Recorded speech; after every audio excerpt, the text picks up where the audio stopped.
মাসুম জানাবে যে এবছর রাজস্ব আদায় কতটুকু বাড়লো এবং বন্দরের কার্যক্রম কতটা গতি পেয়েছে?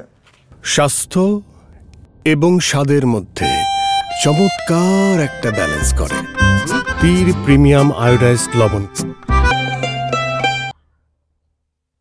শাফিন, আপনি যেটা বলছিলেন আসলে বন্দরের কার্যক্রম কিন্তু আসলে গতি অনেক বেশি পেয়েছে, যা সমীকরণ বোঝা যায়। গত অর্থ বছরের এপ্রিল মাসের তুলনার এই অর্থ বছর এপ্রিল মাসের যদি একটা তুলনা করা হয় সেক্ষেত্রে কিন্তু দেখা যাবে এই অর্থ বছর এপ্রিল মাসে সবকিছু ঊর্ধ্বগামী। আমি যদি আপনাকে একটা সমীকরণ জানাতে চাই, সেটা হলো যে গত অর্থ বছর এপ্রিল মাসে মোংলা বন্দরে 52টি জাহাজ এসেছিল, এই অর্থ বছরে কিন্তু সেখানে 63টি জাহাজ এসেছে, দেখা যাচ্ছে সেখানে 11টি জাহাজ বেশি এসেছে। জাহাজ যেহেতু বেশি এসেছে সেহেতু কার্গো হ্যান্ডেলিংও বেশি হয়েছে। গত অর্থ বছরে কার্গো হ্যান্ডেলিং হয়েছিল এই বন্দর দিয়ে 4,60,700 মেট্রিক টন কার্গো হ্যান্ডেলিং হয়েছিল, যা এই অর্থ বছরের এপ্রিল মাসে অতিক্রম করে 6,30,700 মেট্রিক টন কার্গো হ্যান্ডেলিং এই অর্থ বছর হয়েছে। এখানে দেখা যাচ্ছে প্রায় 1,70,000 মেট্রিক টন কার্গো হ্যান্ডেলিং কিন্তু এই অর্থ বছরের এপ্রিল মাসে হয়েছে, যেটা গত অর্থ বছরের এপ্রিল মাসের থেকে অনেক বেশি। রাজস্ব আদায় হয়েছে গত অর্থ বছর এপ্রিল মাসের থেকে এই এপ্রিল মাসে বেশি। গত অর্থ বছর এপ্রিল মাসের মোংলা বন্দরে রাজস্ব আদায় হয়েছিল 20,12,61,000 টাকা।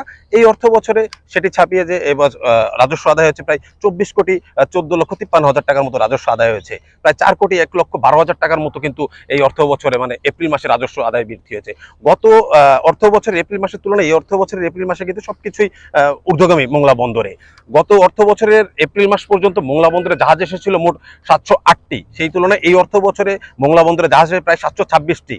এখানেও দেখা যাচ্ছে জাহাজের আগমনও কিন্তু এই অর্থ বছর এপ্রিল মাস পর্যন্ত জাহাজের আগমনও বেশি। এই এপ্রিল মাসে রেকর্ড পরিমাণ 8টি কন্টেইনার জাহাজ মোংলা বন্দরে ভিড়েছিল। এই 8টি কন্টেইনার জাহাজের থেকে কিন্তু এটা কিন্তু একটা রেকর্ড যেটা ছিল মোংলা বন্দরে করোনা পরবর্তীকালে, প্রায় 8টি কন্টেইনার জাহাজ মোংলা বন্দরে বেড়েছিল।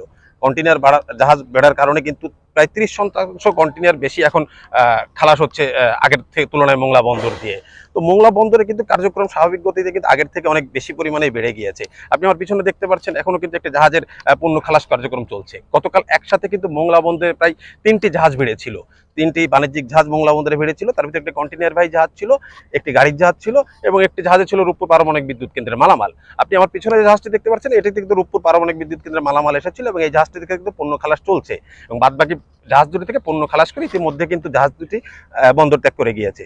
তো এই যে জাহাজ আগমনের সংখ্যা দিনকে দিন কিন্তু মোংলা বন্দরে বৃদ্ধি পেয়ে যাচ্ছে, তার সাথে বৃদ্ধি পাচ্ছে কার্গো হ্যান্ডেলিং, তার সাথে রেকর্ড পরিমাণ রাজস্ব আদায় হচ্ছে। এটা কিন্তু মোংলা বন্দরের একটি সম্ভাবনা কাজে লাগিয়ে মোংলা বন্দর এগিয়ে যাচ্ছে বলে সংশ্লিষ্টরা মনে করছেন। এই কাজে লাগানোর জন্য কিন্তু মোংলা বন্দরের কর্মকর্তা কর্মচারী চেয়ারম্যান সহ সকলেই কিন্তু আসলে অধিক পরিশ্রম এবং মোংলা বন্দর যাতে দ্রুত এগিয়ে যেতে পারে এবং সেই কাজ কিন্তু তারা সবসময়ের জন্যই করে যাচ্ছে। বিশেষ করে পদ্মা সেতু উদ্বোধন হওয়ার পরেই কিন্তু মোংলা বন্দরে জাহাজ আগমন এবং ব্যবসায়িক কার্যক্রম বেশি বেড়েছে বলে মনে করেন এই সংশ্লিষ্টরা। তো শাফিন, এই ছিল আমার কাছে মোংলা বন্দরের থেকে 23-24 অর্থ বছরের এপ্রিল মাসে যে গত বছর এপ্রিল মাসের থেকে তুলনায় যে পরিমাণে জাহাজ বৃদ্ধি এবং কার্গো হ্যান্ডেলিং বৃদ্ধি পেয়েছে তার সর্বশেষ তথ্য। আপনাকে ধন্যবাদ। সহকর্মী মাসুম বিল্লাহ যুক্ত হয়েছিলেন মোংলা বন্দর থেকে, জানাচ্ছিলেন বন্দরে জাহাজ আসার পরিমাণ এবং কন্টেইনার হ্যান্ডলিং বেড়েছে, পদ্মা সেতুর সুবাদে বেড়েছে এই অঞ্চলের সঙ্গে দেশের কেন্দ্রের অর্থনৈতিক যোগাযোগ, যার ফলে এই প্রবৃদ্ধি।